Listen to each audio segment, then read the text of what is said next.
Hola a todos, bienvenidos a este nuevo directo. En este caso, pues nos acompaña Javier Ruiz, director de inversiones de Oros Asset Management, un fondo de inversión que aplica filosofía Value Investing, algo que a lo mejor muchos no habéis escuchado nunca, pero que a lo largo del directo pues iremos perfilando. La idea de este directo, y supongo que habrá más con otros inversores en valor, la idea de este directo es acercar la inversión a toda la audiencia, tanto de YouTube como de Twitch, porque, bueno, cuando hablo de otros temas, sois muchos los que me preguntáis cuestiones de inversión. Entiendo que porque muchos sois gente relativamente joven que con buen criterio quiere planificar su futuro financiero. Y bueno, aunque yo puedo daros mi opinión, evidentemente mucho mejor traer a expertos en la materia que están trabajando día a día con esto y que se ganan la vida con esto y se la ganan muy bien porque lo hacen muy bien, ¿no? Entonces, hoy empezamos, ya digo, con Javier Ruiz. Y nada, Javier, bueno, buenas tardes antes de nada. Buenas tardes, Juan Ramón. Y muchas gracias por venir, por invertir parte de tu tiempo en venir al canal, ¿no? A ver, empecemos con un poco de perspectiva general de planificación financiera, ¿no? ¿Por qué es importante pensar en el futuro y por qué es importante ahorrar y por qué es importante, por tanto, dejar de consumir hoy en la medida de lo posible para ahorrar de cara al futuro, ¿no? Porque mucha gente, pues a lo mejor ni siquiera se plantea la necesidad de ahorrar y está más pegada a vivir el día a día, incluso aunque tenga posibilidades de ahorrar. Puede haber gente que no tenga en absoluto posibilidades de ahorrar, pero hay gente que sí, y aún así no le encuentra mucho sentido ahorrar, especialmente en un contexto donde los tipos de interés pues, son tan sumamente bajos y parece que igual da gastar el dinero hoy que gastarlo mañana. Bueno, yo creo que al final es fundamental porque más que nada es la única manera de proteger en cierto sentido pues, tu patrimonio futuro y especialmente de alguna manera comprar tu libertad, ¿no?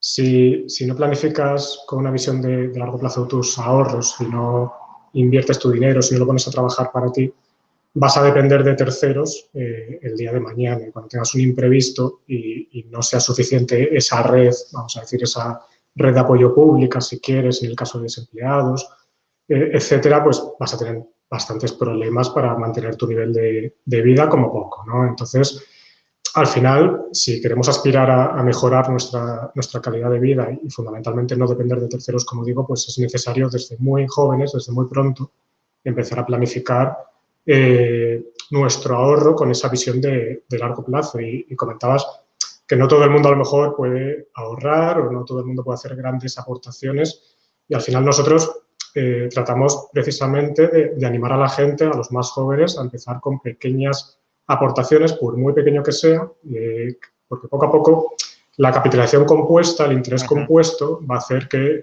esa rentabilidad pues se vaya más que doblando continuamente, ¿no? El tema de la concepción errónea que tiene mucha gente, por ejemplo, de una rentabilidad del 10%, se piensan que en 10 años doblas tu dinero, y no es así, es un poco más de 7 años, ¿no? Por esa reinversión continua.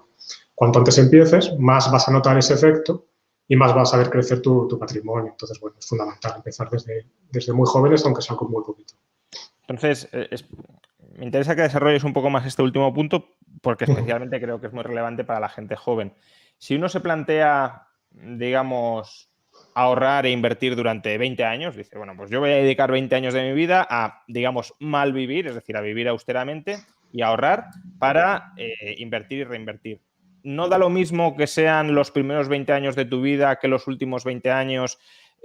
O aunque no de lo mismo, porque vale, sí, todos entendemos que si empiezas antes ganarás algo más antes, pero las diferencias son muy importantes o son más bien pequeñas.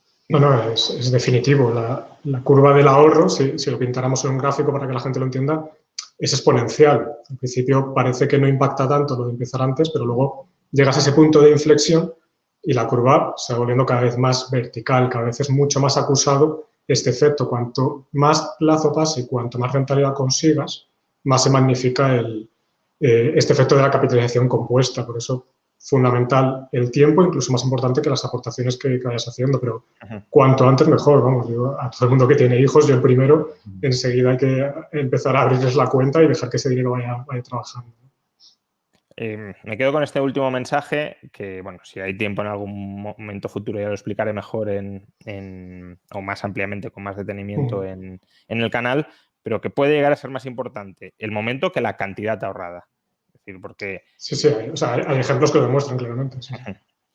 Lo digo porque, claro, si muchos de los que ahora están viendo la entrevista son personas jóvenes, pues la tentación de decir, bueno, yo ahora no puedo ahorrar mucho, ya cuando tenga un trabajo y más ingresos, pues ya haré el esfuerzo dentro de 5 o dentro de 10 años. Al final igual da empezar un año antes, un año después, pues no da igual. Es absolutamente decisivo empezar un año antes o un año, pero además, poquísimas después. Diferencias, lo que tú dices, 1 año, 2 años, se nota muchísimo con el largo plazo, es exagerado.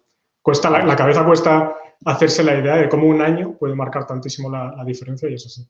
Bueno, por lo que solemos explicar, ¿no? De que no tenemos la mente adaptada para pensar en términos exponenciales. Bien, también has mencionado en la primera respuesta que tener un patrimonio, ahorrar con el objetivo de capitalizar ese ahorro y constituir un patrimonio, es importante para no depender de terceros, ¿no? Y hoy la dependencia de un tercero básico es el Estado, ¿no? Que en cierto modo es el gran vehículo de ahorro colectivo, forzoso vehículo, pero en todo caso vehículo de ahorro colectivo a través del que la mayoría de las personas amasa su patrimonio, ya sea pues seguro de salud, sanidad pública, ya sea plan de pensiones públicas, ya sea incluso ahorro para una residencia o para la dependencia futura, que son pues, las prestaciones por dependencia. Incluso también podríamos decir ahorro para la educación de nuestros hijos, pues universidad pagada. Todo esto se canaliza a través del Estado. Y uno podría decir, bueno, pues si ya lo hace el Estado, ¿para qué lo voy a hacer yo? Pero luego al mismo tiempo uno percibe, uno palpa una insatisfacción generalizada con esas prestaciones que está proporcionando el Estado porque siempre nos parecen escasas y siempre nos parecen mal gestionadas. Con lo cual, quizá aquí es donde conecte de alguna manera, y también querría tu visión al respecto, aunque más desde el lado de la inversión, pero bueno, aquí es donde puede conectar la crítica liberal al estado de bienestar con la necesidad de constituir ese patrimonio para, si tienes opción, de alguna manera, apartarte, ¿no?, del estado de bienestar. Sí, lo que pasa que al final es incluso un poco triste, ¿no? Porque estás obligado a aportar continuamente precisamente a ese estado del bienestar, y si no estás conforme con el servicio que estás consiguiendo por esas aportaciones, tienes que hacer el doble esfuerzo de canalizar tu ahorro de alguna manera para hacerlo crecer y poder no depender de eso, no solo no depender, sino permitirte, entre comillas, el lujo de aportar algo diferente, ¿no? Que encima muchas veces ni siquiera es tan sencillo el poder elegir algo separado de lo que nos oferta en cierto sentido el sector público por todas las trabas que nos ponen legalmente para ello, ¿no? Entonces, sí, volviendo a hilarlo, es que creo que la única manera a día de hoy en la que podemos, en cierto sentido, aspirar a eso es precisamente conseguir amasar suficiente patrimonio, suficiente ahorro para poder permitirnos estos lujos. Muchas veces no vamos a conseguir ni mucho menos lo que nos gustaría, pero sí que en algunos aspectos nos va a liberar de esa carga y de esa imposición que al final pues todos tenemos por el tipo de sociedad en el que hoy en día estamos viviendo, ¿no? Y lo mencionabas antes, pero remarquémoslo. Si uno se plantea ahorrar, ¿qué cantidad mínima es? Porque puede haber gente que diga, hombre, yo puedo ahorrar 20 euros al mes, no puedo ahorrar más. ¿Eso vale la pena ahorrar esas cantidades e invertirlas? ¿O directamente si uno no puede ahorrar como mínimo 200, 300, 500 euros al mes, que ni se plantea ahorrar? Depende cómo canalices ese ahorro, ¿no? Lo puedes hacer de varias maneras. Lo puedes, si lo vas a hacer, nosotros somos especialistas en bolsa, ¿no? En renta variable. Entonces, tienes distintas opciones. Lo puedes hacer directamente invirtiendo tú en acciones, entonces te tienes que abrir pues, una cuenta con algún broker, con las comisiones, ¿no?, que van acarreadas a la apertura y al mantenimiento de esa cuenta, las transacciones de esa operativa. Lo digo por lo del importe, porque claro, importes muy pequeños, ya con la comisión fija que tienes que pagar en ese sentido, pues te penaliza demasiado quizás como para hacerlo en renta variable comprando tú directamente las acciones, ¿no? Entonces, ¿qué otras alternativas te quedan? Pues fundamentalmente invertir en fondos, y aquí lo puedes hacer de dos maneras, ¿no? Puedes hacerlo a través de fondos indexados, como pueden ser ETFs, fundamentalmente de índices bursátiles, que generalmente tienen comisiones muy, muy bajas, pero igualmente si lo haces a través de un broker vas a tener que soportar la comisión de la transacción cada vez que operes, con lo cual importes pequeños te va a penalizar.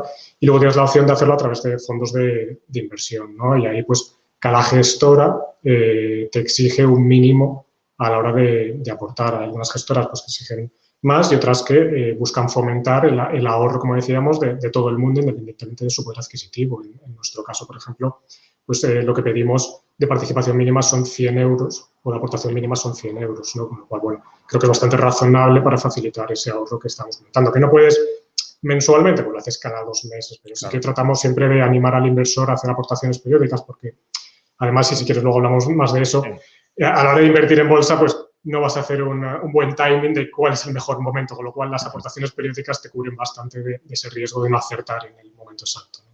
Sí, luego vamos con eso, que también es muy interesante porque, claro, justamente ahora estamos en un momento donde la bolsa puede parecer que está cara y uno puede decir, bueno, pues entro ahora, no entro ahora, ¿qué hago? No, o me espero a que caiga y normalmente esos timings no suelen salir. No suele funcionar mucho, ¿no? Entonces, antes de eso, ¿no? Vale, estamos en la piel de una persona que, si bien no puede ahorrar mucho, pues cada mes, cada 2 meses, cada 3 meses llega a unas cantidades, pues 100, 150, 200 euros de ahorro. Y ahora mismo los tipos de interés están absolutamente por los suelos. El vehículo tradicional que se consideraba de ahorro, aparte de la vivienda, que también es como ahorra mucha gente, claro, hipotecándose y pagando la letra de la hipoteca, pero eran los depósitos, ¿no? Como una hucha, yo voy metiendo ahí dinero. Hace años los depósitos te los comía la inflación, hoy no te los come, al menos no muy agresivamente, la inflación, pero no te rentan nada. Entonces, uno ya tiene ahorro, cantidades pequeñas, vale. Luego podríamos considerar qué pasa si tiene cantidades grandes, pero bueno, tiene cantidades pequeñas. ¿Qué opciones tiene con ese ahorro? Porque para tenerlo sin rentabilidad, pues a lo mejor gastarlo, ¿no? Puede pensar alguno. Sí, seguro que mucha gente llega a esa conclusión al final y es un poco el término que se acuñó hace años de represión financiera, ¿no?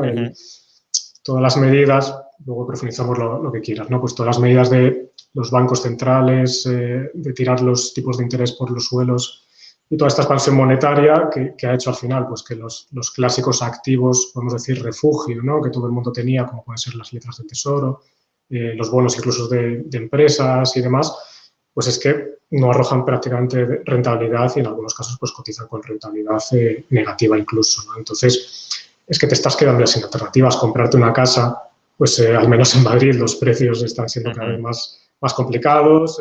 Lo que tú dices, pues llevas la carga de la hipoteca y al final pues tienes que movilizar prácticamente el 100% de tu patrimonio para esa inversión, que al final comprar una casa no es otra cosa que una inversión de tu patrimonio. Entonces, es que solo te queda la alternativa de la renta variable, es la realidad. Entonces, si está cara o barata, si no, ya es otra película que podemos ahora analizar en más detalle. Pero es verdad que te van empujando los últimos años, entre unos y otros, a tener que exponerte a mayor volatilidad. No quiero decir riesgo, porque luego el riesgo hay que analizarlo bajo otro prisma, pero sí a tener una mayor volatilidad y eso es un problema porque mucha gente invierte en bolsa quizá pensando que no tiene que invertir con una visión de largo plazo y el problema es que si inviertes dinero que te va a hacer falta dentro de 2 años, es un error mayúsculo invertir en renta variable porque puedes tener fácilmente un 30% menos en el momento que necesitas ese dinero. Entonces, claro, no es fácil porque estás obligado a invertir en renta variable, pero a su vez tienes que tragar con ese mayor largo plazo que te obliga a la renta variable. Entonces, tu planificación,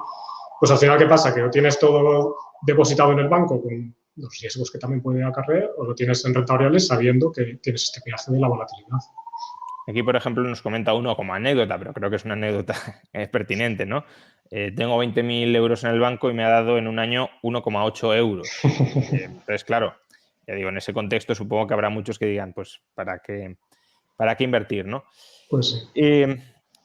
Antes de meternos en la renta variable, que obviamente es tu especialidad y por tanto donde más partido te podemos sacar con diferencia, creo que muchos de los que están ahora viéndonos, tanto por edad como quizá por coordenadas ideológicas, probablemente se plantee lo siguiente. No existe solo una alternativa para invertir mi ahorro. Vale, la vivienda está cara, materias primas no lo entiendo, no voy a invertir y además pues las comisiones para hacerlo probablemente sean excesivas. Pero sí existe una alternativa a la renta variable, las criptomonedas.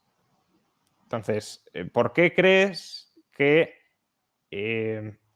para el conjunto de la población, ¿no? Porque luego, claro, no tiene por qué ser el caso para todas y cada una de las personas. Seguro que sale alguno que nos dice, pues yo me he forrado con criptomonedas, tengo una experiencia maravillosa. Pero para el gran público, ¿por qué crees que sí debería plantearse entrar al menos la principal parte de su patrimonio en renta variable y no tanto en criptomonedas?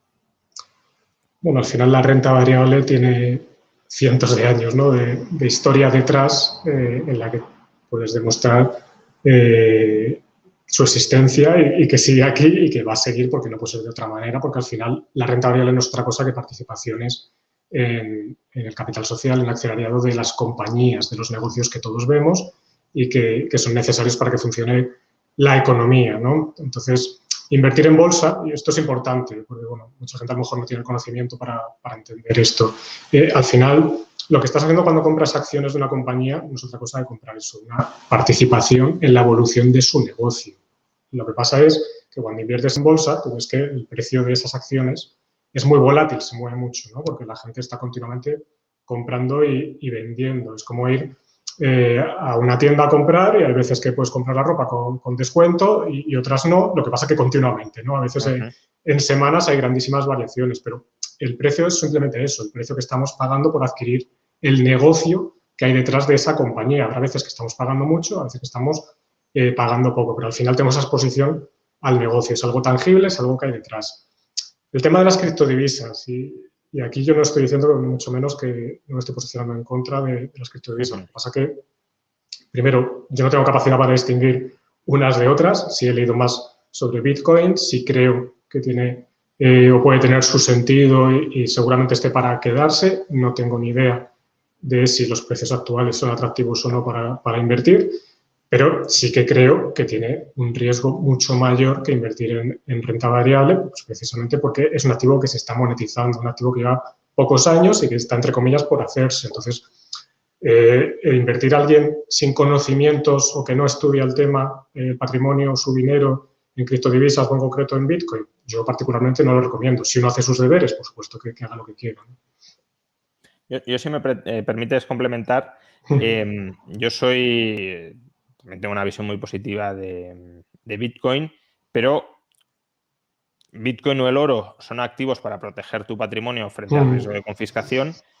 Digamos que no es un activo que sea escalable para que todo el mundo gane con él, porque es un activo que, insisto, una vez esté, digámoslo así, esté la economía controlada o sea predominante Bitcoin en la economía, si es que se llega en algún momento a ese escenario, claro, lo máximo que podremos aspirar a hacer con Bitcoin es, ya digo, conservar el patrimonio y, por tanto, si va entrando gente, no haremos crecer el patrimonio de todo el mundo. En cambio, metiéndonos en bolsa, como bien has dicho, adquirimos una porción de una empresa que no es siempre la misma empresa, sino que va creciendo y va produciendo y, por tanto, nos apropiamos, somos copropietarios de una porción de un flujo de renta que es creciente, es el nuevo flujo de producción, ¿no? Entonces, creo que este es un momento, claro, donde la inversión en un activo monetario incipiente puede ser muy potencialmente atractiva. Pues claro, siempre que se monetiza un activo, pues pasa de valer prácticamente nada a valer muchísimo. Pero que yo no trasladaría ese marco mental de la experiencia de los últimos años en Bitcoin al futuro.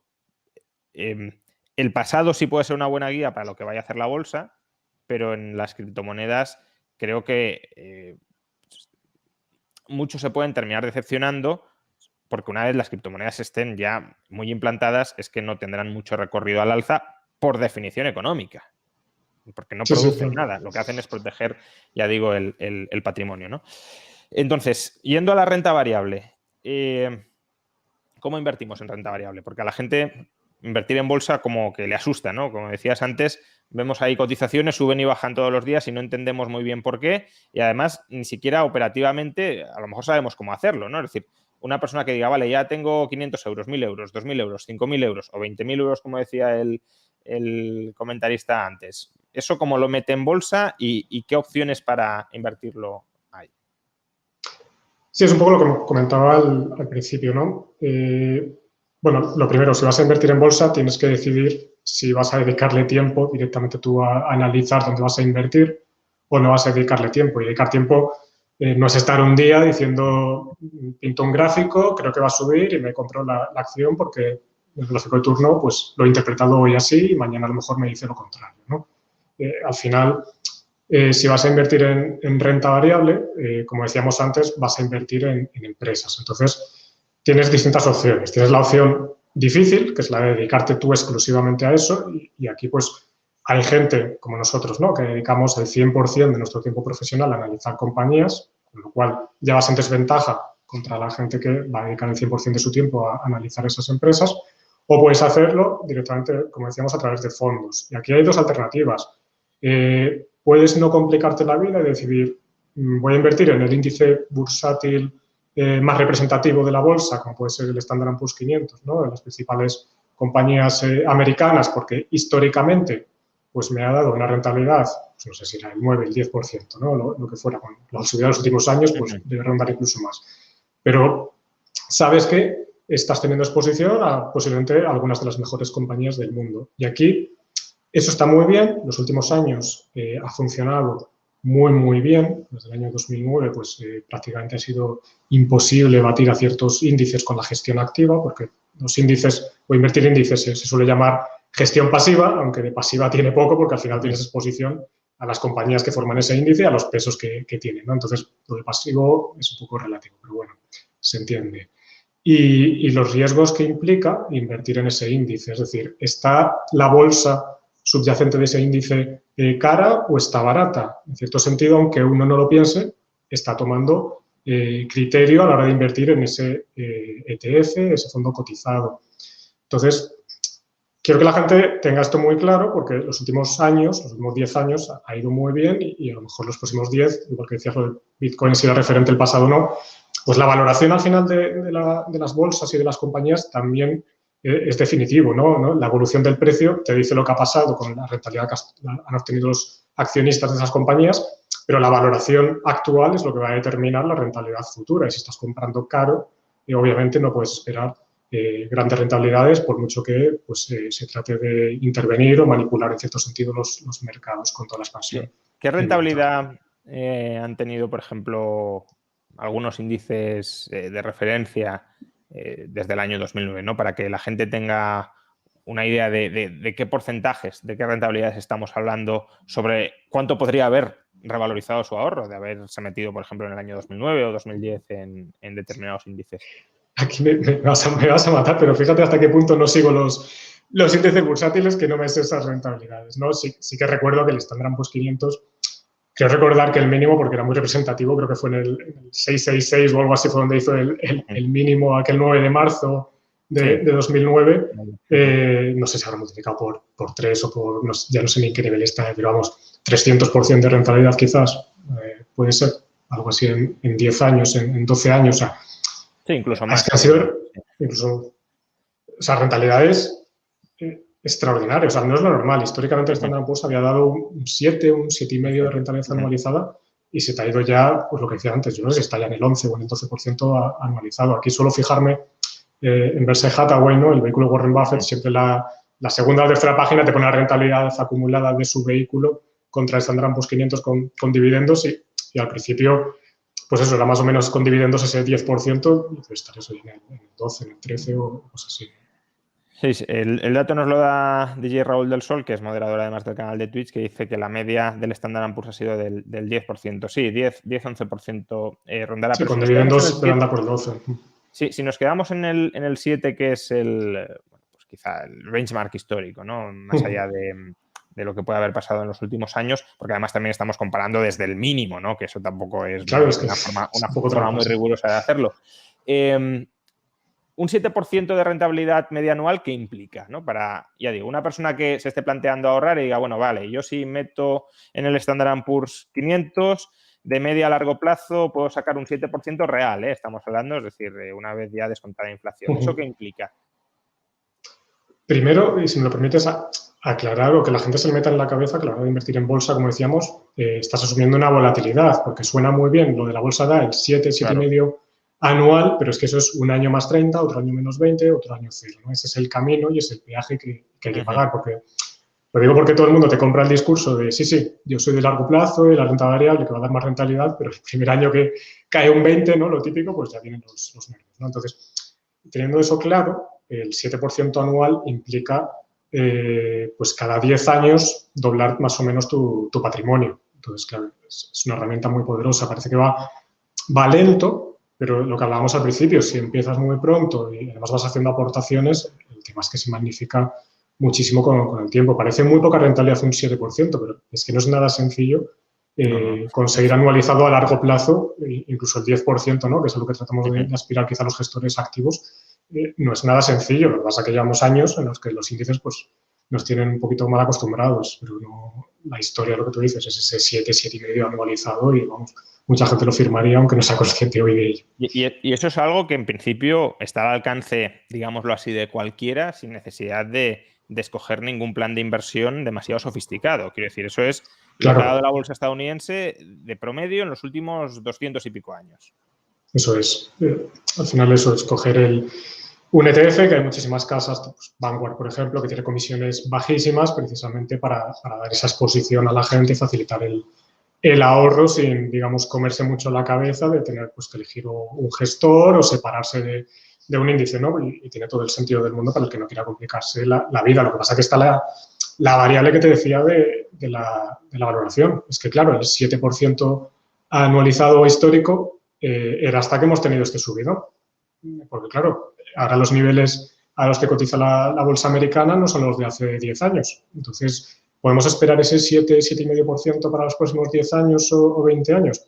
Pues yo quizá no tengo tanto criterio para hablar exactamente del Standard & Poor's 500, pero sí que hay bastantes casas que respeto de gestoras que sí que miran en profundidad la valoración de dónde están los índices americanos y claro, te hablan de que las rentabilidades que se puede esperar invirtiendo en lo que es el índice, no hablo de compañías concretas, pues pueden ser tan satisfactorias como la gente podría esperar. Es que al final te han ido forzando, como hablábamos al principio, a meter tus ahorros en renta variable. Entonces, la gente, pues en Estados Unidos además, donde se fomenta, ¿no?, este tipo de ahorro con distintas cuentas de ahorro con muchas bonificaciones para que la gente lo haga, pues ha ido canalizando todo su dinero a estos ETFs y como decíamos, pues ese flujo ha hecho que haya ido muy bien la bolsa americana, pero ¿qué se puede esperar a futuro? Pues quizá no esas rentabilidades, eso sí que hay que claro también.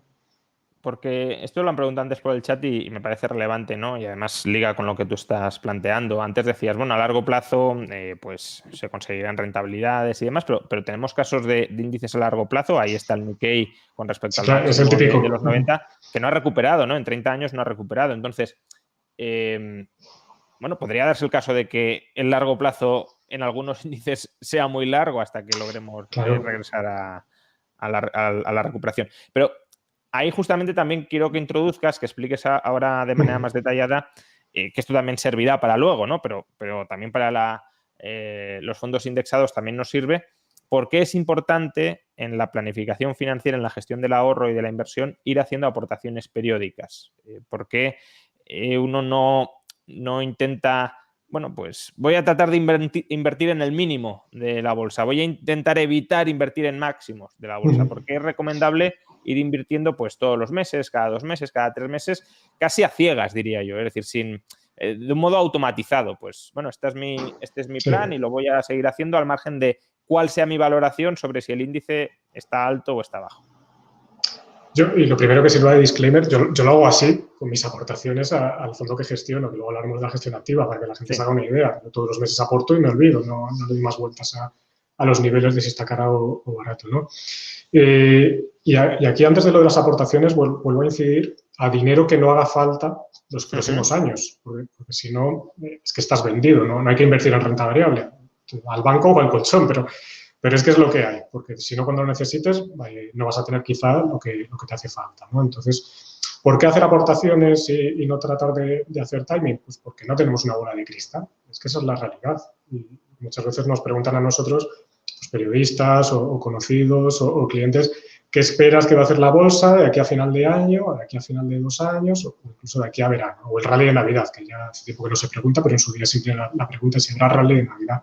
Y siempre decimos lo mismo, es que si lo supiéramos no estábamos aquí, ¿no? Está ya jubilado porque sería muy fácil este trabajo, sería invertir y vender cuando me diga esa bolita de cristal. Pero como no la tengo, lo que tenemos que hacer es ir haciendo precisamente aportaciones periódicas, porque si tratas de esperar a que la bolsa corrija, te puedes encontrar con, pues, situaciones como los últimos años. Veníamos, por ejemplo, de 2008, de un castañazo en bolsa importantísimo, un miedo de todo el mundo brutal a invertir en renta variable. O sea, aquello era predicar en el desierto, ¿no? Ir a la gente a hablarle, ahora es una oportunidad histórica para invertir, nadie te quería recibir ni escuchar, ¿no? Y bueno, lo mismo el año pasado, al final, con todo la pandemia. Entonces, como la gente al final se queda con lo que ha pasado recientemente, se cree que va a seguir siendo así, que va a comprar más abajo y al final te quedas fuera.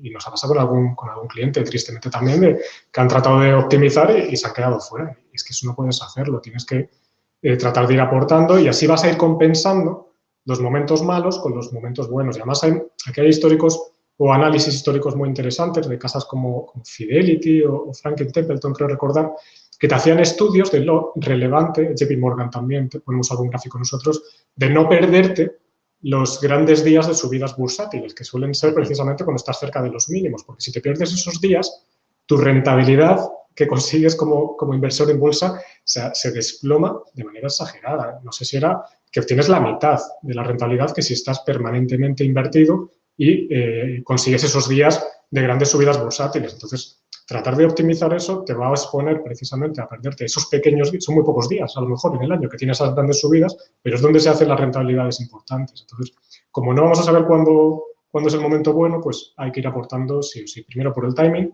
y luego para compensar si la bolsa está cara o barata, que tampoco eso te va a decir si va a dejar de subir o va a dejar de bajar de aquí a 3 meses o a 1 año o a 2 años.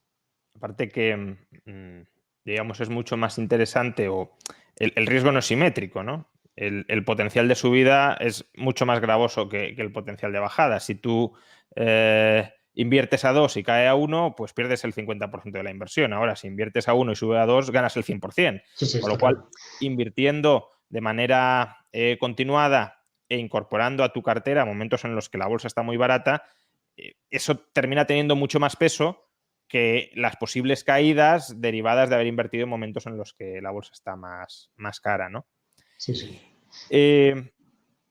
Vale, entonces, ya hemos hablado de la gestión pasiva, ¿no? De los fondos índice que simplemente lo que hacen es replicar los grandes índices y que, por tanto, no requieren un gran grado de sofisticación, pero que sí tienen una ventaja, y es que para el inversor que no tiene ni idea del tema y que quiere invertir en bolsa, porque en general la filosofía de invertir en bolsa le convence, pero que luego no tiene ningún buen criterio a la hora de seleccionar inversiones, pues bueno, invertir en fondos índice de alguna manera inviertes en una preselección más o menos buena de grandes empresas que en general pueden tener un buen rendimiento. Pero vamos ahora con la gestión activa.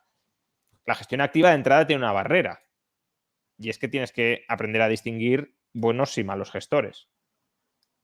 Sí, sí, totalmente. Y eso puede ser un problema y se entiende que mucha gente diga, no voy a hacer ese trabajo de estudiar si ese gestor está haciendo un trabajo adecuado, si está aportando valor, porque además muchas veces, si pillas periodos complicados para esa gestión activa, pues incluso te va a parecer que el gestor pues, no está haciendo correctamente su trabajo. Entonces, bueno, se entiende que la gente muchas veces busque esos fondos indexados.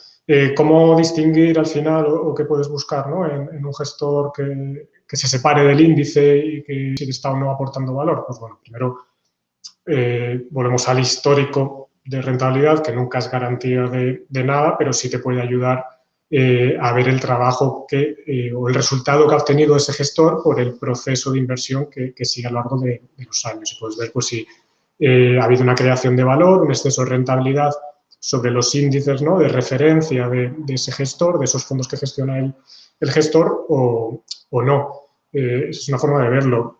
Otra es ver qué filosofía de inversión se acomoda más a tu forma de entender, tu forma de hacer crecer tus ahorros, ¿no? Porque no todas las filosofías quizás son igual de cómodas para todo el mundo. Puede haber filosofías más centradas en determinados sectores, en compañías con un perfil de mayor crecimiento, tecnológicas, etcétera. Filosofía macro, tratar de, según la situación de las economías, de qué están haciendo los bancos centrales, etcétera, pues va posicionando su cartera en estas divisas, en estas materias primas, en el oro, Bitcoin que comentabas, o en rentabilidad de un país o de otro, o gestores que hacen pues filosofía, que vamos a decir, más de análisis fundamental, se llama bottom-up en inglés, de analizar las compañías una a una y tratar de comparar si está barata o no en relación al precio a la que puedes comprarlo en bolsa, que es un poco lo que hacemos nosotros y que también tiene sus pros y sus contras, y por eso digo que la gente pues tiene que tratar de entender primero a quién le está confiando sus ahorros, qué histórico tiene detrás, y luego también muy importante, pues igual que nosotros como inversores en compañías nos gusta ver a los equipos directivos que se jueguen su dinero con los accionistas, ¿no? Que tengan el skin in the game que dicen Nassim Taleb o Warren Buffett mucho antes que Nassim Taleb, jugarse el pellejo, pues los partícipes obviamente estarán más alineados con el gestor de los fondos, y el gestor también tiene su patrimonio invertido en los fondos que gestiona. Es una garantía al final de que el gestor obviamente no va a hacer tonterías, porque es el primero perjudicado si fuera ese el caso, ¿no? Entonces, háblanos, bueno, he de decir, esto también es un disclaimer, que esto no es un vídeo publicitario o public reportaje. Soy yo el que le ha pedido a Javier Ruiz que venga al canal, no es que su fondo haya pedido venir al canal a ser entrevistado. Lo digo porque algunas preguntas pueden parecer que van dirigidas a... Pero simplemente para que sepamos qué hace Javier, porque sí, digamos, tiene galones con los que hablar, y además porque, bueno, creo que es bueno que la gente conozca la filosofía o la técnica de inversión del value investing. Entonces, háblanos qué hacéis desde Oros desde desde esa triple perspectiva, ¿no? Aunque uno de los tres pilares ya lo has aclarado, pero ¿estáis invertidos vosotros, los gestores, en el fondo? ¿Qué rentabilidad histórica habéis obtenido? ¿Y cuál es la filosofía? E iremos luego más en detalle a esto último, pero ¿cuál es la filosofía que empleáis en el fondo? Vale, pues en términos de rentabilidad, nosotros, el equipo que formamos, Alejandro, Miguel y yo, trabajamos con esta filosofía desde 2012, en nuestra anterior etapa profesional también, pues hemos conseguido una rentabilidad anualizada del 11,5%, más o menos, ¿no? Hablábamos antes de la bolsa, del histórico del 7,5%, ahora ya más por estas grandísimas subidas de los últimos años. Pues nosotros en los últimos 9 años hemos conseguido ese 11,5%, que la verdad es que estamos muy contentos y refrenda un poco el proceso de inversión que seguimos. ¿Y cuál es este proceso? ¿Cuál es esta filosofía? Que es lo más interesante, ¿no? Quizá para el oyente. Pues como decías, es el value investing. Y value investing no es otra cosa, o así nos gusta a nosotros definirlo, que invertir con sentido común.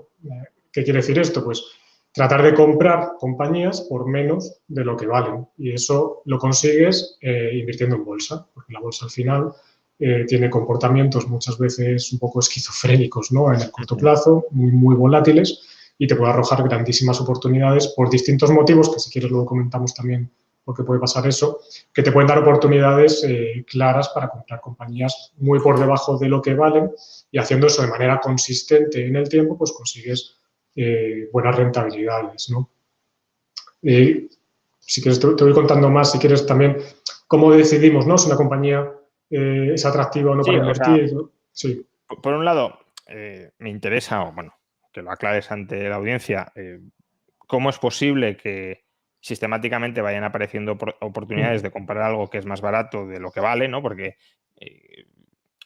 ¿qué persona con dos dedos? O sea, si alguien compra barato es porque alguien vende barato. Entonces, ¿qué persona con dos dedos de frente vendería barata o demasiado barata una empresa para que alguien la pueda comprar muy barata?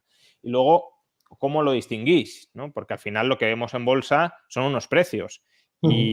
Y el hecho de que haya caído mucho una acción no significa que esté barata. A lo mejor puede seguir teniendo que caer hasta cero, ¿no? Entonces, primero, ¿por qué la bolsa de vez en cuando ofrece, y además no de vez en cuando, pues una vez cada siglo, sino de vez en cuando con bastante asiduidad, y cada vez con más frecuencia, sí. Ofrece oportunidades de empresas que se venden como una ganga, digámoslo así, y cómo la reconocéis. ¿Por qué nos dejáis engañar por lo que en terminología quizá más técnica llamaríamos trampas de valor? Lo primero, la bolsa al final pues se mueve eso por flujos inversores, ¿no? Puede haber mayor flujo o más intensidad en el flujo de compra, o haber un pánico, miedo por incertidumbre, los motivos que sea, que haga que todo el mundo tenga salidas. Por ejemplo, los fondos institucionales, pues al final si los clientes necesitan el dinero, por poner un ejemplo más sencillo, ¿no? El año pasado, con toda la incertidumbre asociada a la pandemia, el impacto económico y demás, pues a lo mejor mucho partícipe de los fondos necesita el dinero, reembolsa ese dinero, y entonces el gestor del fondo, ¿qué tiene que hacer? Tiene que vender lo que tiene en cartera para hacer frente a ese reembolso y poder dar al partícipe su dinero. Pues eres un vendedor forzado, entonces vas añadiendo presión vendedora. Luego los gestores en determinados momentos pues pueden tener mucho miedo porque haya incertidumbre muy alta a nivel de economía, o dónde puede ir el mundo, pues por ejemplo los últimos años, que si el Brexit, que si las guerras comerciales o arancelarias entre Estados Unidos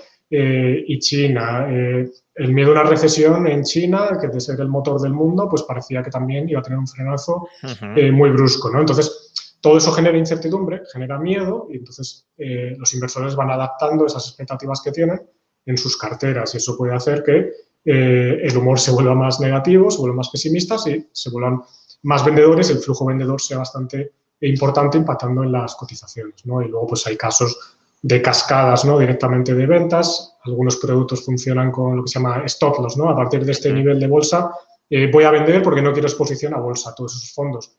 Obligatoriamente, porque así es como se gestionan estos productos, pues venden todo lo que tienen en cartera, eso acelera las caídas, el miedo, reembolsos, entonces son como bolas de nieve todos estos procesos. Se suele decir que la bolsa, los mercados financieros son sistemas adaptativos complejos y se traducen esto en movimientos de cascada que pueden ser hacia abajo y hacia arriba, que muchas veces pensamos que solo son hacia abajo, pero también puede haber, como se suele decir, carnicerías alcistas, ¿no? De repente es todo el flujo exagerado hacia arriba. Entonces, pues así explicado rápido, esto puede ser condicionantes para los grandes movimientos bursátiles, ¿no? Que al final no deja de ser el movimiento del ahorro y el dinero de la gente, que en vez de canalizarlo en bolsa, lo canalizas de otra manera o lo reembolsas, etcétera, ¿no? Y en compañías individuales, porque aquí digamos que nos has dado una explicación casi más macro, ¿no? Del conjunto del mercado, porque el índice y todas las compañías, o casi todas las que cotizan dentro, pues cotizan a un precio ineficiente, digámoslo así. Pero luego, imaginemos que el mercado en su conjunto está en equilibrio, está bien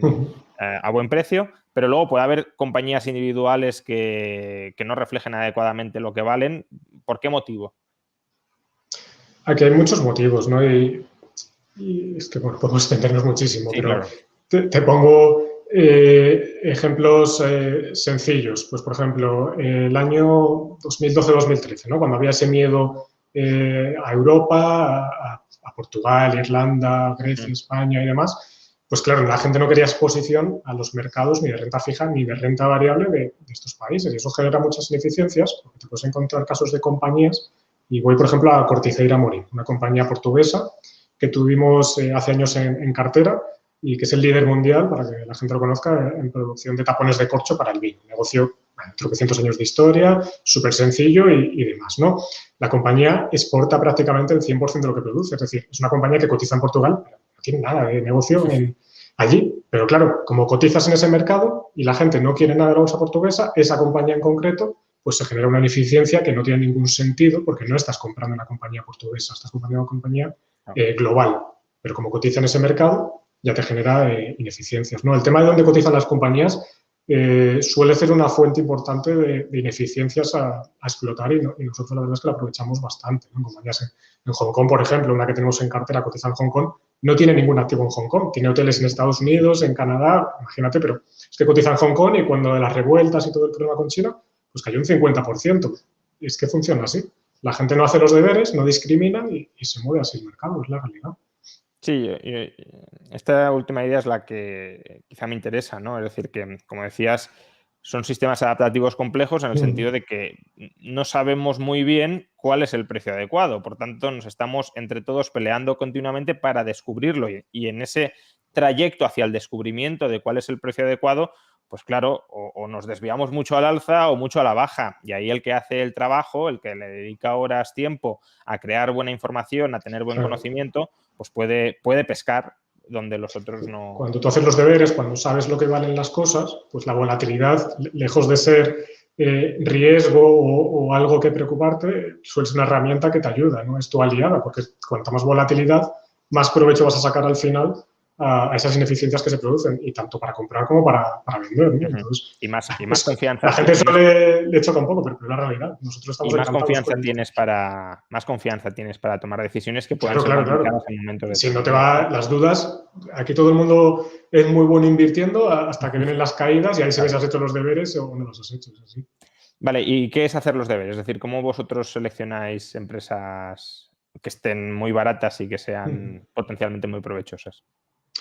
Pues aquí pues yo te detallo los 5 principios, que yo creo que es lo interesante que solemos buscar en las compañías en las que invertimos, ¿no? Y lo primero, y esto aplica a todo el mundo, es invierte en algo en lo que entiendas. Y parece una chorrada, pero es que al final hay miles de compañías cotizadas, hay un sinfín de sectores, es imposible saber de todo. Entonces, primero tienes que ser suficientemente humilde para ser consciente de eso. Y vas a comprar negocios donde estés cómodo, industrias donde estés cómodo. ¿Y qué es estar cómodo? Es que seas capaz, después de hacer todo tu análisis, de más o menos predecir con cierto probabilidad a tu favor dónde va a estar un negocio o una industria. Entonces, claro, industrias, en nuestro caso concreto, ¿no? Biotecnológicas o supercambiantes, farma, etcétera, no solemos invertir, bueno, no invertimos porque no somos capaces de predecir dónde van a estar. Entonces, eso es lo primero que hay que tener muy, muy claro. Que puede haber otros fondos que sí lo hagan y lo hagan bien. Pero claro, yo digo nuestro caso, ¿no? Igual el sector bancario, o sea, sí tenemos compañías financieras, pero precisamente el sector bancario no es uno históricamente de nuestros favoritos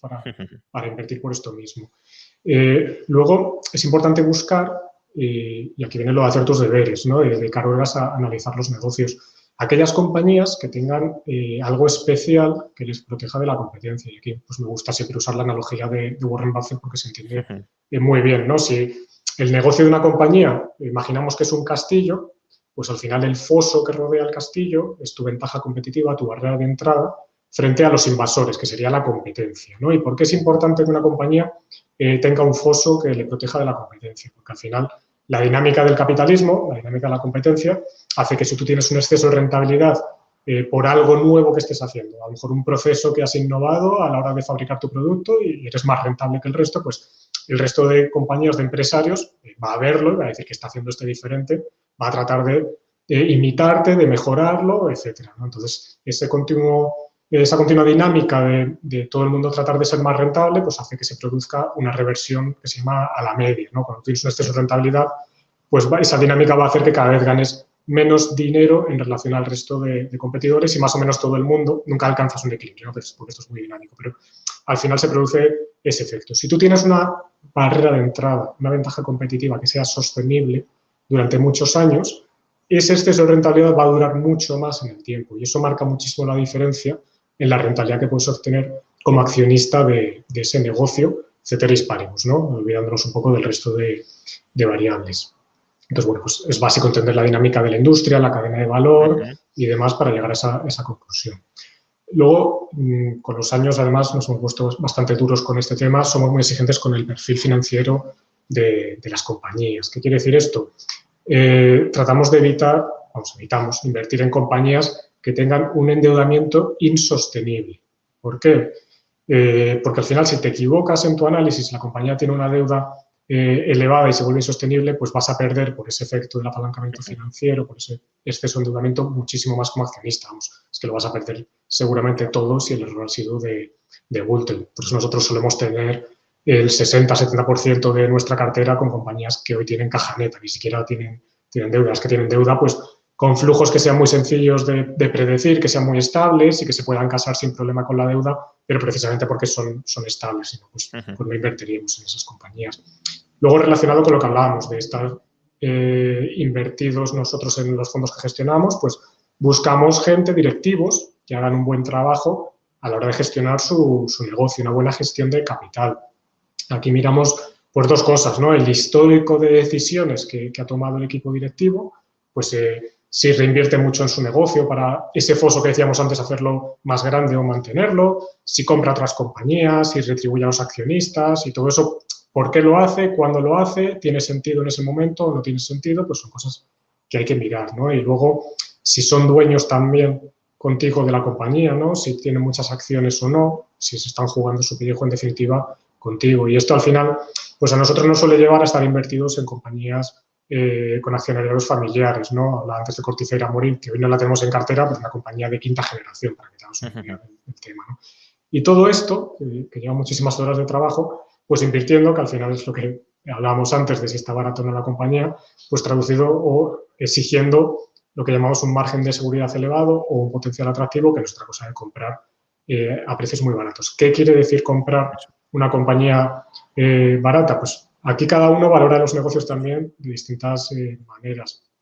Nosotros al final lo que hacemos es comparar la capacidad de generar caja de una compañía, lo que se llama el flujo de caja libre, con su valor bursátil, incluyendo la deuda, lo que se llama valor de empresa, que sería lo que tú pagas si te compras toda la compañía en definitiva. Es comparar lo que vale la compañía hoy con la caja que está generando, que es lo que a ti te llega al bolsillo como accionista de ese negocio. Es como si tú te compraras hasta la compañía y es como tienes que invertir en bolsa, pensando en que estás comprando el negocio entero. Entonces, nosotros ya, tampoco quiero complicarlo mucho, pues lo miramos a 3 años y, bueno, según la calidad de las compañías, estaremos dispuestos a comprar a precios más altos o valoraciones más altas, mejor dicho, o valoraciones más bajas, dependiendo de la calidad del sector, de la compañía, etcétera, ¿no? Esto es lo que podríamos llamar más o menos, ¿no? Porque, bueno, cada uno al final tiene su técnica más en concreto, pero es lo que podríamos llamar filosofía del value investing, que es comprar buenos negocios a un precio barato. Eso Que es. es lo que creo que muchísima gente, si supiese y pudiese invertir, decidiría hacer. Por eso, es como que decías, es sentido común al final, es común. lo que tratamos de hacer cuando compramos una casa, cuando vamos a una tienda de rebajas, en definitiva es lo mismo, es comprar algo por menos de lo que sabes que vale. Claro. Es lo mismo al final. Pero durante los últimos años al value no le ha ido muy bien. ¿Por qué? Quiero decir, al value le había ido muy bien durante mucho tiempo. Es verdad que ya ha tenido otros momentos históricos, que eso también conviene recordarlo, donde el value no ha funcionado, ¿no? Recordemos que Buffett incluso llegó a cerrar su primer fondo porque no veía oportunidades de inversión en las que meterse.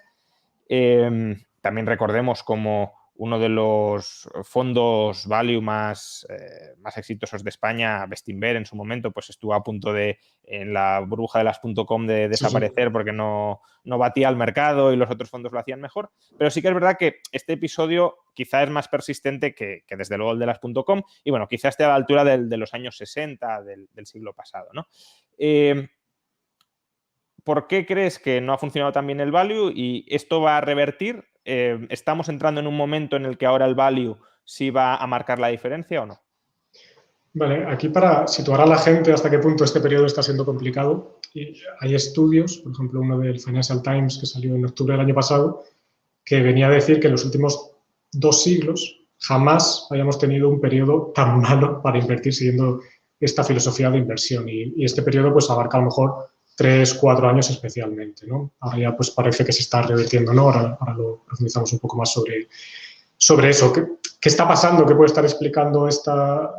Nosotros lo llamamos como la gran evasión o la gran divergencia, ¿no? que se está produciendo en bolsa o se ha producido en los últimos tiempos. Bueno, por un lado, ¿qué factores puede haber detrás? Bueno, voy a explicar primero la divergencia, qué es lo que ha pasado. Lo que ha pasado básicamente es que el flujo de dinero de la gente o las compras de acciones ha ido directo a 2 tipos de compañías, ¿no? Por un lado, a negocios más grandes, de mayor tamaño, más líquidos, con flujos más predecibles. Pues me voy a las grandes compañías de consumo, ¿no? Que la gente piense, pues un Coca-Cola, por ejemplo, ¿no? Pues una compañía que el negocio es bastante sencillo, los flujos son bastante estables y la gente pues al final lo asemeja quizá incluso a un bono, algo de renta fija, entonces está dispuesto a invertir ahí porque cree que hay poco riesgo de inversión. Pues ese tipo de compañías en los últimos años ha recibido mucho flujo inversor y ha hecho que se vayan encareciendo más y más. Han tenido lo que se llama una expansión de múltiplos. De estar hace unos años razonablemente valoradas, ni caras ni baratas, pues de repente cotizan todas a múltiplos que hacía muchísimo que no se veían, ¿no? O sea, objetivamente son compañías que están caras y eso ha pasado los últimos tiempos y el flujo no dejaba de entrar y cada vez se ponían más caras y como volvía a entrar más flujo, pues cada vez más caras y la bola de nieve que decíamos antes hacia abajo, pues a veces también la tenemos hacia arriba con este perfil de compañías. Y luego también, en los últimos tiempos, todo lo que tenga que ver o suene a plataforma tecnológica, a e-commerce y demás, que muchas tienen su razón de ser y tienen sustancia y muchísimo el negocio. Son negocios que nos encantan y históricamente hemos sido accionistas de compañías como Alphabet y nos encantaría tener la perpetuidad, pero todo tiene un precio, ¿no?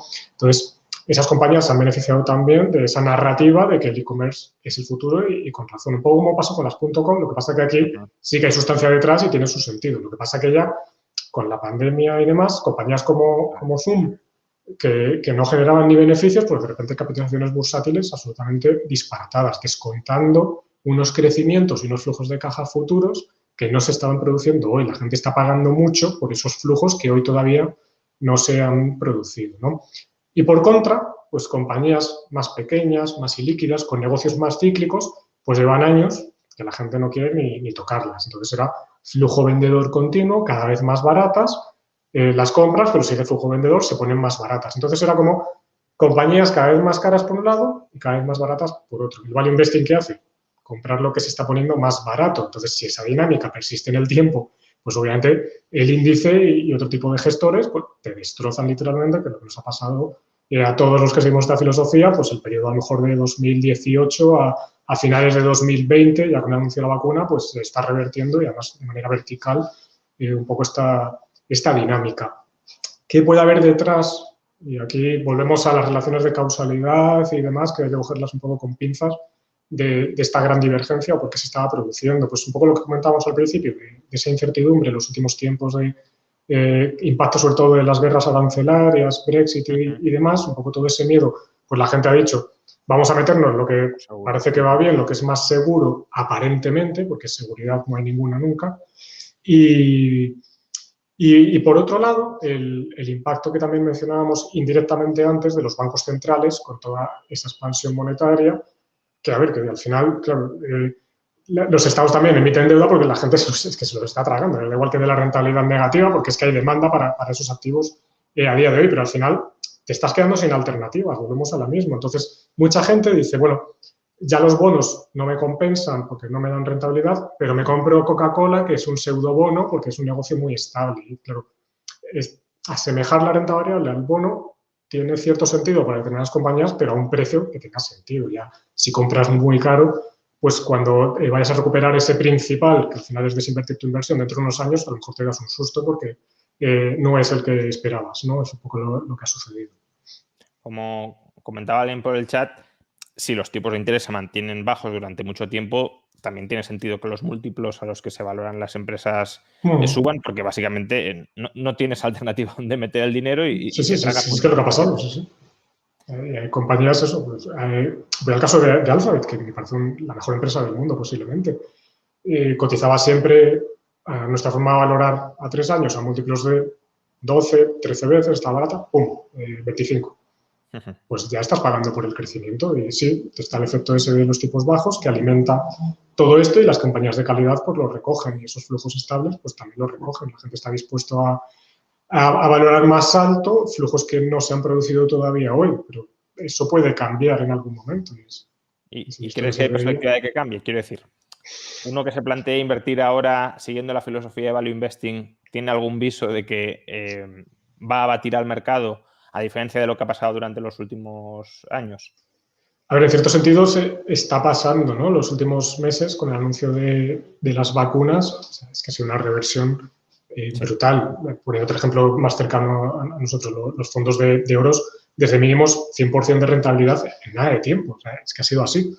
Y al final, ¿qué pasa? Pues lo que estaba barato también era más cíclico. Entonces, si tienes una exposición a materias primas, etcétera, o a negocios de restauración, hostelería y demás que estaban absolutamente destruidos en bolsa, pues claro, la recuperación ha sido brutal independientemente de ese impacto que pueda tener los tipos de interés. Yo creo que lo que puede pasar los próximos años es que no es que haya una gran corrección en bolsa, porque es que la dinámica de las políticas monetarias no animan a que eso vaya a suceder, Sí puede pasar que estas compañías que están exageradamente más caras, pues tengan lo que se llama un gran lateral los próximos años y esas valoraciones se vayan normalizando con el paso del tiempo. Y el resto de compañías, que son las que se han quedado baratas, pues sean las que poco a poco vayan recibiendo el flujo de dinero o el apetito de los inversores. Creo que va a ir O sea, que más la por ahí. divergencia se estreche, digamos, ¿no? Sí, a ver, si la historia siempre diría, esto no puede durar así. Nunca en la historia el factor value o la zona de invertir value había estado tan alejada en términos de rentabilidad de otras formas de inversión. Y es que al final, y lo estamos viendo, si es que compañías que tenemos nosotros en cartera, ¿qué está sucediendo? Pues que las propias familias accionistas de los directivos, ¿no? Que son familias en muchos casos, están opando la compañía porque dicen, pues es que me la están regalando, no tiene sentido. Entonces, al final, siempre suele aparecer un catalizador que destape ese valor. Y si no, las propias compañías toman medidas. Cuando esta ineficiencia es tan grande, se ponen a recomprar acciones, a repartir dividendo. Siempre al final hay mecanismos que ayudan a que... Si se hinchan a ganar dinero, ¿no? Si se hinchan a ganar dinero en relación es que al final, al final te encuentras compañías que te dan un dividendo del 20%, cuando antes te dan un 5%, a alguien le va a decir, o sea, sentido común, pues esto me da un 20%, alguien va a comprar, es así. Entonces, bueno, es paciencia, lo que pasa es que el peaje, ¿no?, que hablábamos al principio de esta filosofía y lo de la comodidad que decíamos también, de si vas a buscar un gestor que siga esta forma de invertir o si uno mismo se aventura, ¿no?, a seguir el value investing, pues tiene que saber que hay periodos, y este ha sido precisamente uno de los peores de la historia para hacer value investing, en los que te vas a encontrar con este tipo de situaciones. Entonces hay que tener mucha convicción en el proceso y paciencia, pues al final las cosas valen lo que valen y alguien va a tratar de aprovecharse de ello. Y justamente sobre esto, y en las últimas preguntas que te haga yo, luego, por si queréis ir enviando ya preguntas, ya he guardado algunas, ya hay algunos superchats que los he guardado para plantearlas ahora, pero si queréis plantear la audiencia otras preguntas, las podéis empezar a formular ahora. Pero antes de terminar, y justamente ligando con esto último, aunque no vayas a invertir tú en value investing, si quieres invertir siguiendo esta filosofía, es bueno que la conozcas, precisamente para blindarte frente a estos periodos de escepticismo, digámoslo así, ¿no?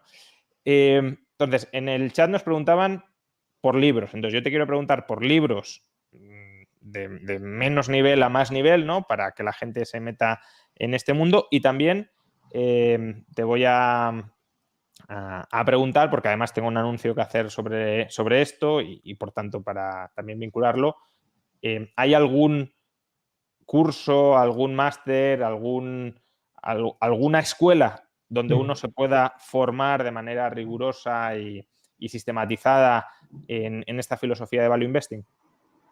Vale, el tema de libros, aquí lo único pero es que la mayoría están en inglés, aunque bueno, aquí se está haciendo el trabajo, Value School, por ejemplo, los últimos años, con Juan de Mariana y demás, están haciendo de gusto traducciones de libros al castellano y en ese sentido cada vez hay más literatura en español, pero bueno, básico. Es que al final, lo voy a recomendar, El inversor inteligente de Graham, y sinceramente a mí no es un libro que me enamorase especialmente. Pero es verdad que es el libro que, bueno, se suele recomendar para entender esta filosofía. Yo más que eso, si uno puede empaparse mejor de las cartas que escriben gestores value, españoles y extranjeros, va a aprender mucho más. Y aquí, pues bueno, si dominas el inglés, las cartas de Warren Buffett pues suelen ser un grandísimo apoyo y luego, pues, cartas de gestores en castellano, pues también hay muchas estupendas que te dan a entender bastante mejor que muchos libros esta filosofía de inversión. Luego, por recomendar así libros un poco más técnicos, podemos decir, pues de valoración, uno sencillito, de Damodaran, por ejemplo, que suele ser el que todo el mundo, o los que todo el mundo lee, ¿no? Pues uno de los últimos que me gustó mucho de él se llama Narrative and Numbers, las narrativas y números, ¿no?, que te explican muy bien cómo meter en la valoración lo que hablábamos antes de lo que tú visualizas para la industria dentro de unos años. Entonces, me parece un libro que es bastante sencillito de entender y para valorar compañías pues puede tener su sentido. Para entender la calidad de los negocios, pues Pat Dorsey, por ejemplo, tiene uno que suele recomendar bastante, El pequeño libro que genera riqueza, que también está bien para entender las ventajas competitivas. Y luego uno más técnico, pero para mí de los mejores libros que se ha escrito de inversión, sería Rendimientos de Capital, Capital Returns, que te explica muy bien cómo se originan en las industrias los ciclos a través de las dinámicas del capital, ¿no?, de la oferta y la demanda y cuánto capital se está metiendo o no en las industrias para tratar de saber cuándo tienes que invertir o no en los sectores. Con estos yo creo que uno va bastante Este servido. último no lo tengo, o sea que me lo anoto yo también.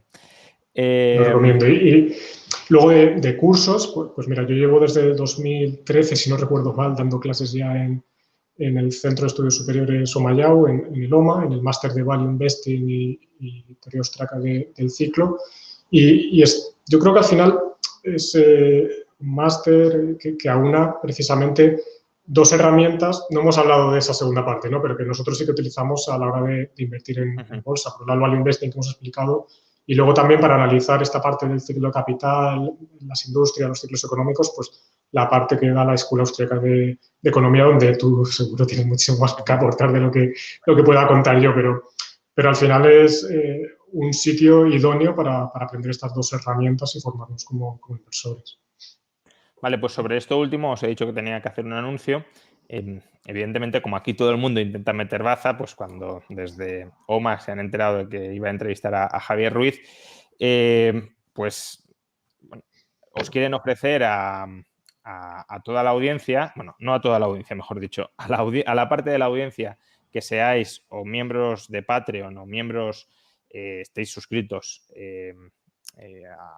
con membresía al canal de YouTube o seáis suscriptores de Twitch, os quieren ofrecer la posibilidad de cursar el máster de Value Investing con una beca, que además la entrego yo, ¿no? Entregaré 2 becas a los patronos, miembros o suscriptores de Twitch, YouTube y Patreon, que así lo solicitéis, un descuento del 15% en la matrícula del máster en Value Investing de OMA. Os dejo la dirección para aquellos que os estéis planteando, bueno, pues meteros en este mundo. Es un año más de un año, de hecho, de estudio continuado sobre esta materia, tanto estudio de las técnicas y de los fundamentos de la inversión como también estudio de coyuntura económica. Si os interesa, ya digo, pues si sois miembros de YouTube, patronos en Patreon o suscriptores en Twitch, pues me contactáis. Si no, os hacéis y me contactáis. Y, bueno, pues aquellos que tengáis unas mejores referencias, recibiréis una de las 2 becas, que ya digo es un descuento del 15%, que sí, sobre el precio, sobre la modalidad de pago que escojáis, porque además el máster tiene distintos precios en función de la modalidad de pago, si es pago único, pago aplazado, que escojáis. En todo caso, es un descuento de más de 1.000 euros la beca, o sea que si os interesa, echadle un ojo, porque además la siguiente edición empieza el 6 de mayo, es decir, en unos días, con lo cual podéis recomponer rápidamente planes. Y dicho esto, vamos con las preguntas que... si se requiere conocimientos previos para el máster, no, se empieza desde cero. Lo que sí se requiere es mucha dedicación, pero conocimientos previos no. Se enseña también los fundamentos de la contabilidad, que quizás sería el conocimiento previo más básico, ¿no? Algunos decís que el link no va. Bueno, lo vuelvo a enviar, pero el link yo creo que sí que va. En todo caso, buscad OMMA o MMA, Value Investing, y lo encontraréis rápido. ¿Bien? Decís que acabáis de tumbar la página, pues podría ser que si habéis entrado en masa hayáis tumbado la página, pero en todo caso guardaros el link si os estáis interesados y en un rato seguramente vuelva a estar operativo. Dicho esto y hecho este anuncio, vamos con las preguntas, con los superchats que ha enviado la audiencia, y si alguien más quiere enviar, pues estáis a tiempo. Strapping preguntaba, bueno, esto más que una pregunta era un comentario, ¿no? Dice, sois geniales, ejemplo de invertir, yo he ganado más que mi mejor amigo, hoy ambos 38 años, él tiene una casa pagada y yo 20.000 euros ahorrados, ahorrar. Bueno. Luego, Inase Nomac, ¿podéis explicar las diferencias entre poseer participaciones en un fondo y poseer las acciones directamente en cuanto a seguridad jurídica? En realidad, el caso del fondo de inversión, pues eso es un vehículo donde todos los partícipes depositan su dinero y la gestora lo que tiene pues es el contrato legal, vamos a decir, para gestionar el dinero que hay en esa cuenta bancaria, pero la gestora ni siquiera tiene ese dinero, está depositado en alguna entidad bancaria, ¿no? Lo que se llama un contrato de depositaría con esa entidad. Digo esto porque, bueno, a veces se pregunta si un fondo de inversión puede quebrar o si la gestora quiebra o desaparece, ¿qué pasa con el fondo? O sea, el fondo no puede por sí solo desaparecer como vehículo, y en los pocos casos en la historia en los que pasó que la gestora tuvo algún problema, al final otra gestora coge ese fondo de inversión, con lo cual la seguridad jurídica en ese sentido es máxima, y bueno, está el regulador, la CNMV detrás, que garantiza siempre que todos hagan ese sentido. Esto es importante aclararlo, porque mucha gente como que cree que invertir en un fondo es como invertir en deuda del fondo o algo así, que si quiebra la gestora... No, para nada, es es una cuenta compartida de los partícipes que depositan confianza en esa forma de inversión, y los gestores tienen un contrato de gestión por el cual cobran esa comisión que se llama de gestión, y simplemente pues nosotros utilizamos ese dinero, que repito, está depositado en una cuenta ajena a la gestora, para invertir a través de esa filosofía que por folleto está especificada, y no podemos salirnos además de eso que hayamos estipulado en el folleto. Y bueno, como digo, está todo súper regulado por CNMV y no te puedes salir de esas directrices porque, vamos, te dan un palo muy importante. En el caso de las acciones, pues lo que tienes al final es eso, participaciones del capital de una compañía, y tienes los riesgos inherentes a cómo vaya el negocio, cómo se hagan las cosas en esa compañía. Si la compañía quiebra, pierdes todo tu dinero, y si no, pues tendrás exposición a los flujos que va generando ese negocio. Te lo podrás repartir con forma de dividendo, lo podrás reinvertir en la compañía. Bueno, ya las dinámicas van cambiando, pero en ese sentido sí tendrías el riesgo de perder todo tu dinero en un fondo de inversión. Se me antoja harto difícil que todas las empresas que tenga uno en cartera pues quiebren y pierdas todo tu dinero. Carlos Calvin preguntaba, entonces, por lo que habéis comentado, ¿es el análisis técnico una bola de cristal y los analistas que recomiendan una inversión a corto plazo unos videntes?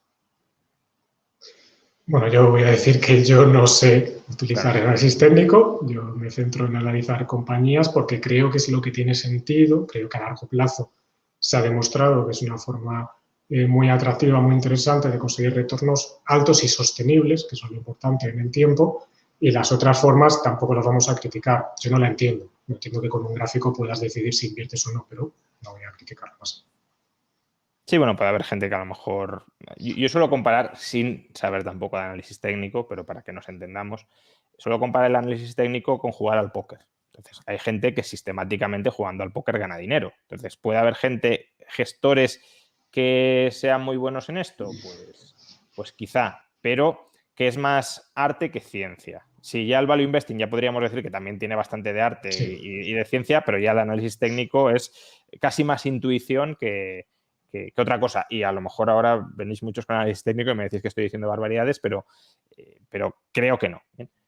Andrei, Yo aquí, sí, perdona, por matizar, grandes gestores a lo largo de la historia que han conseguido grandes rentabilidades apoyándose en parte, y no 100%, en parte con el sistémico, pues está, por ejemplo, George Soros, está Druckenmiller y demás, pero es que esa gente hace un análisis completísimo de todos los fundamentales que mueven la bolsa, las compañías, los mercados. O sea, son los inversores más completos que hay. Esto es una herramienta para decidir o tratar ellos de optimizar ese momento de entrada, y muchas veces, y lo cuentan ellos en entrevistas, les va incluso desastroso en ese sentido. Simplemente lo dejo como...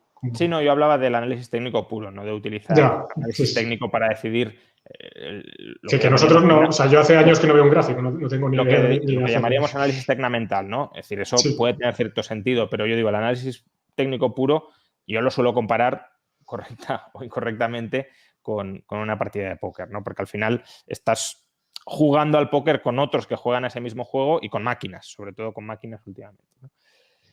Andrei Semberg, hola Javier, ¿alguna vez invertiste en warrants?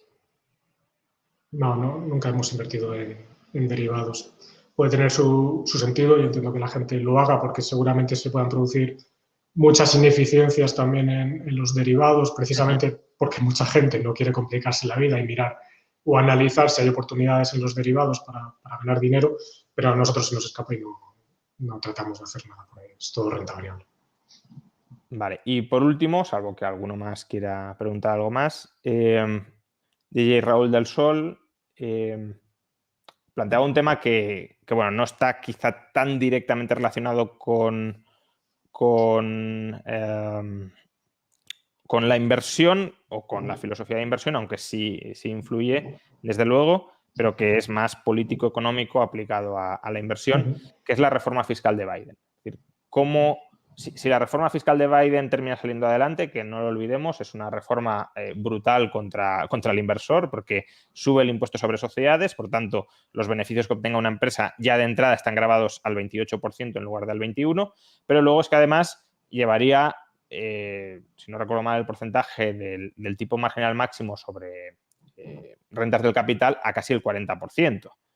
Entonces, como si esto sale adelante, que algunos dicen que de nuevo es una especie de partida de póker porque está intentando negociar con los senadores demócratas, que no les gusta que suban impuestos, entonces está tirando por lo alto para que luego le renegocien algo a la baja y quedarse más en un punto intermedio. Pero bueno, si terminara saliendo el plan de Biden como está ahora, ¿qué implicaciones tendría sobre la bolsa estadounidense? Bueno, al final lo que decíamos, si una compañía su valoración depende de los flujos futuros que va a generar y va a tener que pagar más impuestos, esos flujos van a ser obviamente menores, con lo cual tiene un impacto directo en la valoración de las compañías y eso justifica una menor rentabilidad a futuro de esos negocios. Luego, que a las personas físicas además te penalice al ahorro, pues también estás desincentivando cierto tipo de inversión o de canalización de ese ahorro hacia la bolsa. Entonces, todo lo que sea penalizar el rendimiento de capital y todo lo que sea penalizar a las empresas, obviamente tiene un impacto directo negativo sobre las perspectivas que podemos esperar bursátiles para esas compañías, ¿no? Bueno, porque recordemos que parte de la subida que se produjo en los últimos años en bolsa se debió Fue precisamente a la rebaja del impuesto sobre sociedades de Trump, ¿no? Con lo cual, bueno, pues se podría terminar dando un efecto similar, aunque ahí también influye, como decías tú, pues la política monetaria, la política fiscal, ¿no? Porque es que al final también estamos en un momento de déficit público extraordinario. El déficit público extraordinario sabemos que se termina trasladando, aunque sea a corto plazo, en beneficios empresariales, con lo cual, aunque me cobres más impuestos, si me lo estás dando en más obra pública, en más ingresos, pues a lo mejor se revisa al alza las previsiones de crecimiento a corto o medio plazo. Y luego está la tercera derivada de si habrá inflación o no habrá inflación, claro. y donde nos lleva todo eso. Es que al final es lo que hablamos, es que esto no es lineal. Entonces, pues te vas adaptando, ¿no? No te queda otra. Muy bien, pues nada, muchísimas gracias, Javier, por esta entrevista. Creo que ha sido muy agradable a la audiencia. Vamos, he estado leyendo comentarios muy favorables. Nada, dejad, os recuerde antes de terminar, tanto la página web de Oros, que claramente la tenéis más reforzada que la de OMA, porque ya la he recomendado antes y no ha colapsado. Para quienes os haya gustado Javier y queráis explorar algo más del fondo, a lo mejor incluso para confiarle vuestro ahorro, aunque sea una pequeña parte de vuestro ahorro. Recordad que se pueden hacer para preguntar cualquier duda, encantados también. Sí. Eso es, o para consultar cualquier duda, o para mirar en qué están invertidos y a lo mejor poder sacar ideas a partir de ahí, pues tenéis ahí la página web. Y luego, lo que ya os he comentado, si queréis estudiar sobre Value Investing, el centro de estudios OMA, donde Javier da clase, yo doy clase, aunque yo doy clase de coyuntura, de análisis macro, no de inversión, y además también en OMA, aunque esto es otra cosa, ya lo sabéis, dirijo el máster en economía de este centro, pero estamos hablando del máster de Value Investing. Tenéis ahí la web, ahora mismo está caída, pero guardadla por si, para cuando vuelva, que imagino que será en poco tiempo. Aquellos que queráis cursar el máster de... me dicen que están caídas las dos, pues entonces también tenéis Hay que protegerla más, entonces. Aquellos que queráis, pues eso, estudiar de manera formal estas ideas y esta filosofía de inversión de Value Investing, tenéis el máster en Value Investing de OMA, y si os decidís a hacerlo, sobre todo si os decidís a hacerlo en los próximos días, porque la próxima edición empieza el 6 de mayo, os recomiendo, os saldrá desde luego a cuenta que os hagáis miembros del canal, de Patreon o de Twitch, y me mandéis un correo o a través de Patreon me contactéis internamente y, solicitéis una de las dos becas del 15% en el precio de la matrícula que OMA muy amablemente os ha ofrecido. Por cierto, el máster, esto lo preguntáis y es bueno aclararlo, es online, es decir, lo podéis cursar desde cualquier parte del mundo. No tenéis por qué estar físicamente en Madrid, aunque también ofrece la la opción de presencial quien quiera acudir presencialmente, pero el máster es online. Rapopinador opina, que se acaba de hacer miembro del canal, dice que qué puertas laborales te abren los másters de OMA o es solo por interés personal. Bueno, pues el máster de Value Investing te abre las puertas de saber invertir y de este máster han surgido ya algunas gestoras de Value, ¿no? Con filosofía Value, es decir, gente que ya se está ganando la vida, no, algunos invirtiendo su propio dinero, porque a lo mejor tienen un volumen de ahorros que les compensa cursar el máster para saberlo gestionar y otros pues porque han montado su propia gestora y están gestionando los ahorros de otras personas con bastante éxito y bueno, que ya llevan bastantes años en esto, ¿no? Pues nada, lo dicho, Javier, muchísimas gracias. A ver si en algún momento futuro repetimos, porque yo creo que a la audiencia le ha gustado mucho. Y nada, simplemente recordaros antes de terminar que mañana por la noche a las 10:30, también en el canal de Twitch y en YouTube, tendremos entrevista con la candidata del Partido Libertario a la Asamblea, bueno, la presidencia del Gobierno de la Comunidad de Madrid, Gloria Rodríguez, y que el 4 de mayo, ya lo he ido diciendo, pero lo voy a ir anunciando más, haremos seguimiento de la noche electoral en el canal.